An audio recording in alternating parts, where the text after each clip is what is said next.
السلام علیکم ورحمۃ اللہ وبرکاتہ۔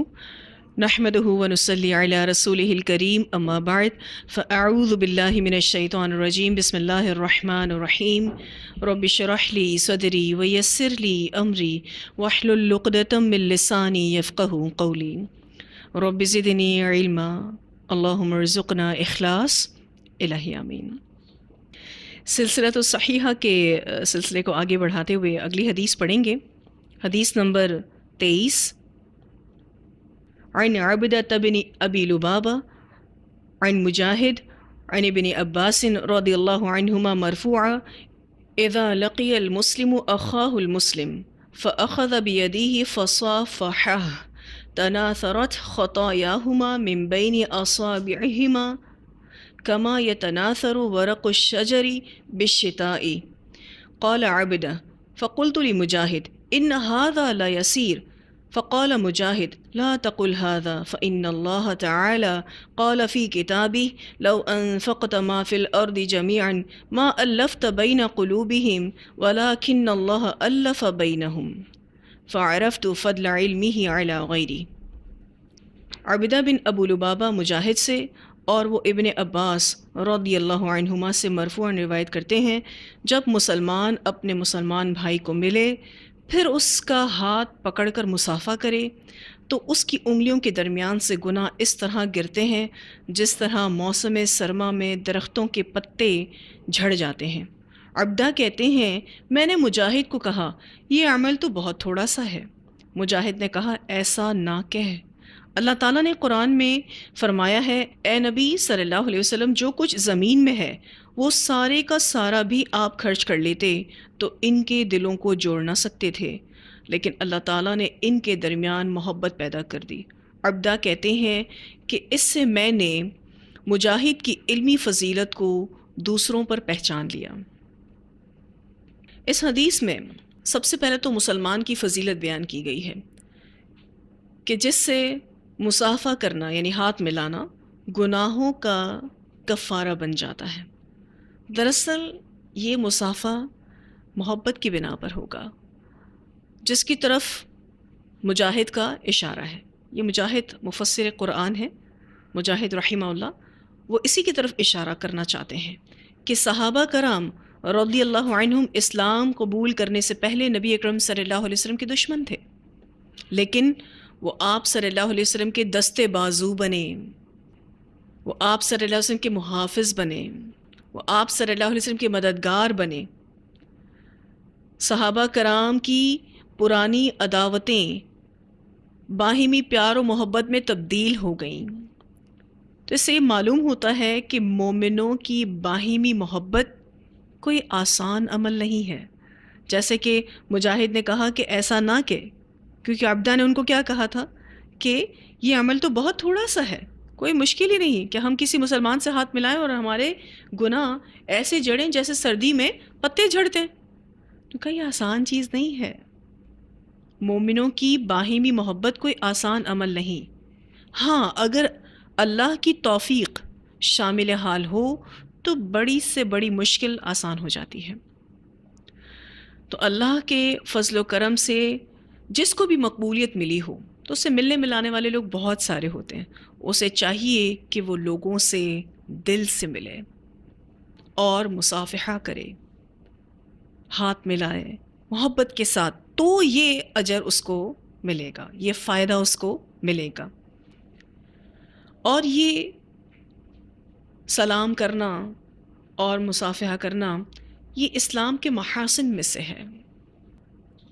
پھر اس حدیث سے مصافحہ کی اہمیت اور فضیلت بھی ثابت ہوتی ہے کہ اس قدر اس کا اجر و ثواب ہو سکتا ہے کہ اگر آپ محبت کے ساتھ کسی سے ہاتھ ملاتے ہیں تو اللہ آپ کے گناہ معاف کرتا ہے۔ تو جس سے بھی ملے دل سے ملیں اور دل سے سلام کرنے والے ہوں اور دل سے محبت کرنے والے ہوں۔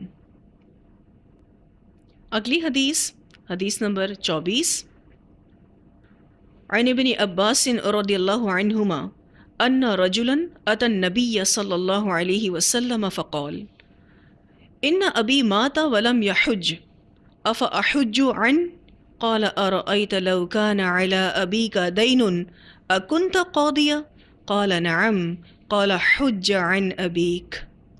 ابن عباس رضی اللہ تعالیٰ عنہما سے مروی ہے کہ بے شک ایک آدمی نبی اکرم صلی اللہ علیہ وسلم کے پاس آیا اور اس نے کہا میرا باپ فوت ہو گیا ہے اور اس نے حج نہیں کیا، کیا میں اس کی طرف سے حج کروں؟ آپ صلی اللہ علیہ وسلم نے فرمایا اس کے بارے میں تیرا کیا خیال ہے؟ اگر تیرے باپ پر قرض ہوتا تو تو اس کو اس کی طرف سے ادا کرتا؟ اس نے کہا ہاں۔ پھر آپ صلی اللہ علیہ وسلم نے فرمایا اپنے باپ کی طرف سے حج کر، یعنی حج کا معاملہ بھی ایسا ہی ہے، جیسے کوئی قرضہ تو ادا کرتا اپنے باپ کا، ویسے یہ حج بھی تو اپنے باپ کی طرف سے ادا کر۔ تو یہ حدیث اپنے مفہوم میں واضح ہے کہ اولاد کو والدین کے قرضے اتارنے کی کوشش کرنی چاہیے، ان کا تعلق اللہ تعالیٰ کے حقوق سے ہو یا بندوں کے حقوق سے ہو، لازمی طور پر اس کی کوشش اولاد کو کرنی چاہیے۔ اگلی حدیث، حدیث نمبر 25، عن انس بن مالک ان نبی صلی اللہ علیہ وسلم قال فی مرضی ارحامکم ارحامکم۔ انس بن مالک رضی اللہ عنہ سے مروی ہے بلا شبہ نبی اکرم صلی اللہ علیہ وسلم نے اپنی بیماری کے ایام میں کہا رحم کے رشتوں کو یعنی توڑنے سے بچو، رحم کے رشتوں کو یعنی توڑنے سے بچو۔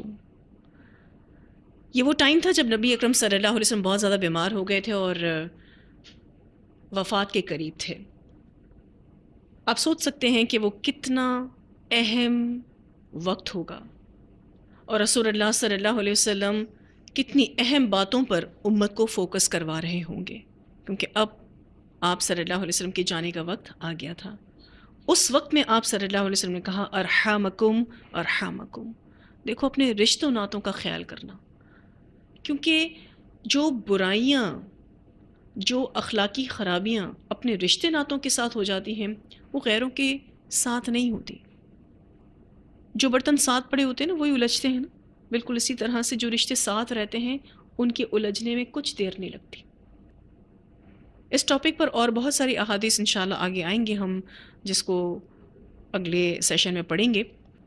اس حدیث تک میں آج کا ٹاپک روکوں گی اور میں آپ سب کو ایک نصیحت کرنا چاہوں گی، اور اس کو آپ یہ بھی کہہ سکتے ہیں کہ ایک چیک لسٹ دینا چاہوں گی کہ اپنے آس پاس کے رشتہ ناتوں کو چیک کر لیں۔ رمضان سر پر ہے، دیکھ لیں کہ کہیں کسی کا دل دکھا ہوا تو نہیں، دیکھ لیں کہ کوئی آپ سے ناراض تو نہیں، سب کو دل سے معاف کر دیں۔ کیونکہ اگر آپ تھوڑا سا پچھلے سیشن والی حدیث کو یاد کریں تو ہم نے بدگمانی کے بارے میں اور حسد کے بارے میں پڑھا تھا۔ آپ سب جانتے ہیں کہ رشتہ ناتوں کو الجھانے کے لیے یہ بد اخلاقیاں کافی ہیں کہ آپ کسی بھی رشتے کے بارے میں بدگمان ہو جائیں۔ تو اللہ سبحانہ تعالیٰ جب ہمیں یہ کہتے ہیں کہ اپنے رشتوں سے بنا کے رکھو تو دراصل اس میں ہمارا ہی بھلا ہے۔ ان احکامات پر عمل کر کے ہم اپنی زندگیوں میں سکون لاتے ہیں، ہم ہی ریلیکس رہیں گے، ہم ہی چہرے کو صحیح معنوں میں مسکراتا ہوا رکھیں گے، کیونکہ کچھ مسکراہٹیں فیک ہوتی ہیں نا، جھوٹی ہوتی ہیں، اندر دل میں کچھ اور ہوتا ہے، سامنے سامنے مسکرا رہے ہوتے ہیں۔ پھر دل سے جب مسکرانا ہے، دل سے محبت کرنی ہے، دل سے خدمت کرنی ہے، تو ان رشتہ ناتوں کی قدر کرنی ہے جو اللہ تعالیٰ نے ہمیں دیے ہیں۔ اور آپ سب قرآن پاک میں یہ بارہا پڑھتے رہے کہ انہی رشتہ ناتوں کے ذریعے اللہ تعالیٰ ہماری آزمائش کرتا ہے، کیونکہ یہ رشتہ ناتے ہمیں اپنی مرضی سے نہیں ملے، ہم اپنی مرضی سے ان کا انتخاب نہیں کیے۔ تو جو بھی چیز آپ کی مرضی کے خلاف ہوگی لازماً اس میں آپ کی آزمائش ہوگی۔ خود کو ان آزمائشوں میں پورا اتارنا ہے، انشاءاللہ مدد تو اللہ کی ہے، توفیق بھی اللہ کی ہے، لیکن اپنے دلوں کو صاف رکھنا ہے۔ ایسا پیارا دل کہ جب کل قیامت کے دن اللہ تعالیٰ کے سامنے جائیں تو ہمارا دل جب باہر نکالا جائے تو ہمیں اس پر کوئی شرمندگی نہ ہو، اتنا پیارا دل ہو ہمارا۔ کیونکہ کل قیامت کے دن تو یہ دلوں کے جو بھید ہیں یہ باہر نکالے جائیں گے، اور اس دن انسان یہ چاہے گا کہ اس کا دل کہیں چھپا دیا جائے، لیکن وہ چھپے گا نہیں۔ پھر دلوں کی صفائی کل قیامت کے دن نہیں ہوگی، دلوں کی صفائی یہاں اس دنیا میں رہتے ہوئے ہی کرنی ہے۔ تو میں آپ کو ایک نصیحت کرنا چاہ رہی ہوں کہ آپ اپنے دلوں کو صاف رکھیں. یہ نصیحت سب سے پہلے میرے اپنے لیے، ٹھیک ہے، پھر آپ سب کے لیے بھی، کہ اپنے دلوں کو صاف رکھنا ہے اور ایک چیک لسٹ دیکھ لیں کوئی ناراض تو نہیں، اس کو منا لیں کوئی بھی طریقے سے. اور ہم انسانوں کے لیے الحمدللہ وہ کام بڑا آسان ہو جاتا ہے کہ جس میں ہماری نیت سچی ہو. جب ہم نیت سچی کرتے ہیں تو اللہ کی مدد آ جاتی ہے. دوسری بات، پھر ہمیں اللہ تعالیٰ یہ بھی سمجھا دیتا ہے کہ اس کام کو کرنا کیسے ہے. یعنی اگر آپ کوئی رشتہ دار ناراض ہے، اب اس کو منانا کیسے، یہ اللہ سکھائے گا آپ کو انشاءاللہ. بس آپ نے اور میں نے اچھی نیت کرنی ہے. اس سے اپنی زندگیوں میں سکون لے آئیں، اس سے ہم اپنی زندگیوں کو بہتر بنائیں. میں اس سلسلہ الصحیحہ کی احادیث پر غور و فکر کر رہی تھی کہ جو کام منع کیے گئے یہ مت کرو، نہ کرنے میں ہی سکون ہے. اور جن کاموں کے بارے میں کہا گیا کہ کرو، اس کو کرنے میں سکون ہے. عقل مند کے لیے اشارہ کافی ہے. ٹھیک ہے جی، تو آج کے لیے بس اتنا ہی. وآخر دعوانا ان الحمد للہ رب العالمین. سبحانک اللہم و بحمدک، نشہد ان لا الہ الا انت، نستغفرک و نتوب الیک. السلام